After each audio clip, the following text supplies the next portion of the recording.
Hello दोस्तों, नमस्कार। हम एक सोहर गीत लेके आए हैं और आप लोग फुल वॉच करके देखिए। आप लोग लाइक शेयर कमेंट जरूर करें। पैसा सूरे से ननदिया आंगने में ठनगन करई आंगने में ठनगन करई हो भौजी दैना दे तू सोने के कंगनवा पाती जवानवा जावई हो भौजी दैना दे तू सोने के कंगनवा पाती जवानवा छावर हो कही नंदी का हंस लगिया लागई नंदी शरम हमरे लागई नंदी हो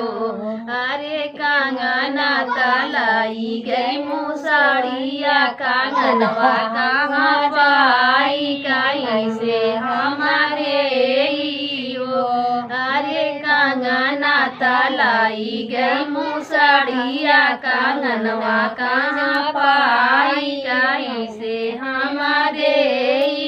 हो दुआरे से ससुरुआ मई खोखा तई के खारते आवई खोखा तई के खारते आवई हो बहुहर दैना दे तू सोने कई कांगनवा बिटियवा ससुराई तीनी बड़ी दुलाराई तीनी हो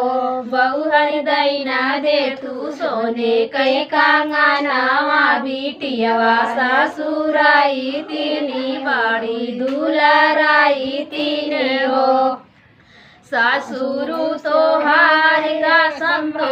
रे दामाद का सम हमारे ननदोई का सम लाड़ी के ऊपर का सम पिया के बहनोई का सम हो